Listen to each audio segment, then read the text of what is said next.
that's pretty much going to be a done deal. So it's going to be all your energy, I think, directed mainly towards Jet Boy, of course, and then towards the Butlers as well, just kind of as a fun thing. Right. Yeah, American Heartbreak came to an end kind of when Jet Boy was reborn. Right. And did things come run its course, and you can kind of feel it in your gut, So, and it was just, I wanted to put the energy into Jet Boy, and there was definitely nothing against the band. We did some great stuff and wrote some great songs, put out some good stuff, and but with Jet Boy, there's definitely a different magical chemistry in the air when we're together. So yeah. I definitely saw that for the first time 20 years later. So. Right, you get that familiarity, and it's kind of hard to break from that. It just feels right, I guess. Yeah, you don't have to think about it. It's just it's so natural, Yeah. I think all three of us fought things for the last 15, 20 years when we weren't together. So.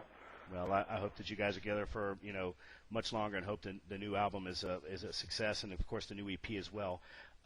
Getting kind of back to the scene, Billy. You guys came out at a time when,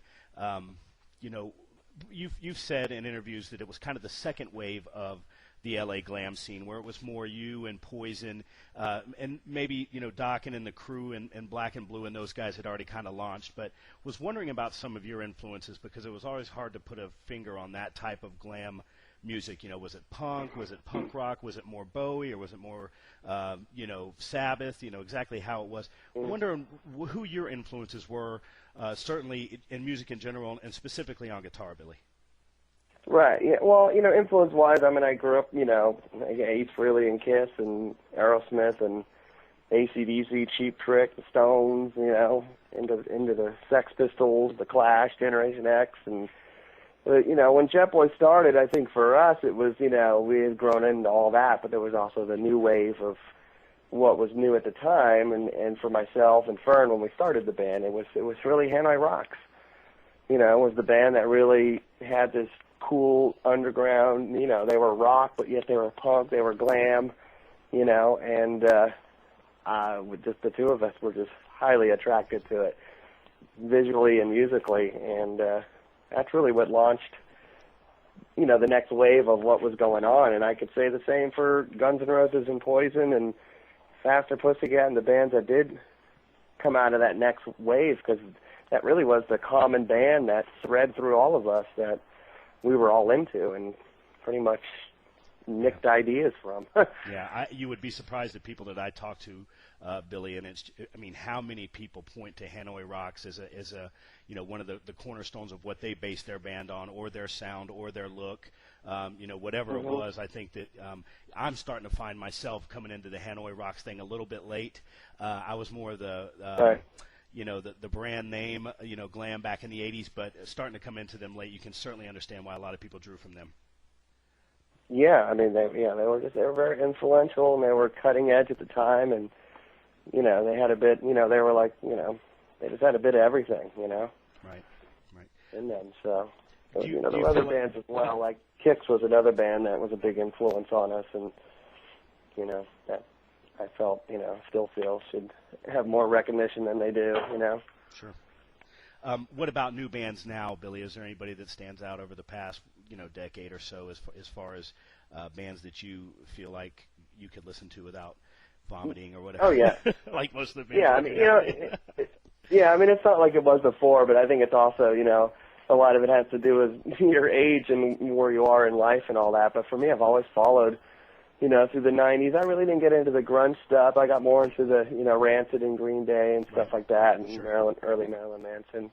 But the one band that I think really just grabbed my heart with rock and roll was the band called the Wild Hearts out of the UK, and who are still a band, and funny enough now we're friends with, and they got, if you're into rock and roll, metal, punk, pop, or whatever, I highly recommend going and picking up any of their albums, and you'll instantly be a fan. Sure. That's one of them. There's the Backyard Babies, the Helicopters. There was a band called Baby Chaos in the 90s that was great, and I like Buck Cherry, and it's maybe there's not as much as there was before, or I don't know. There's more bands than there were before, but it's just there's so much of one sound now. It's kind of the rock and roll stands out more when it's new. Right. The scene's kind of not the same. It's not as saturated for sure, but it's not Right. the standout talent's not there like when you guys were hanging out on the LA scene as well. So I guess that's just the way that kind of goes sometimes. Yeah, times have changed, with the internet and just the way, you can't go and buy a record anymore and crack it up and smell that fresh vinyl smell and put it on your turntable. You have to smell the iTunes, right? And click download, You have to smell the iTunes. Yeah, exactly. Billy, we appreciate your time. I just want to say real quick to all of our listeners and readers that are in the California area, the Butlers Saturday night, the Starry Plow. Billy, is that right? Yeah, that's right, over in Berkeley. In Berkeley, right? Okay. Yeah. And just on a personal note, we're sports fans here. The four guys that run the site, and many of our thousands of members are too. Billy, we would really like to know: are you a San Francisco guy? Are you a Niner guy? Or do you go across the Bay? Are you a Raider guy? Or do you watch football at all? Oh, I'm a third generation native, so I got to go with the hometown. Really? That's just the way it is. So you're a Niner fan, huh? I'm not. I'm not the super football. I'm more. I go more baseball if I'm gonna go sports. But I did support that as a kid growing up and all that. So. Excellent. Hey, Billy, like I said, we really appreciate your time. We know it's pretty precious. Good luck with the gig on Saturday.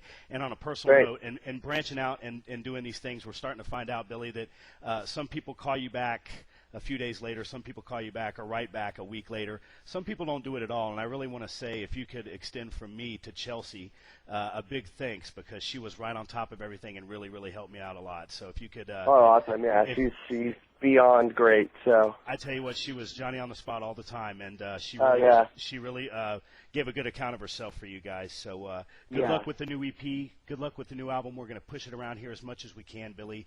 Awesome. Like I said, it's a real honor talking to you. I've been a fan for a long time. Good luck and have a good evening, sir. All right, man. Thank you. You bet, Billy. Take care. Okay. Bye-bye.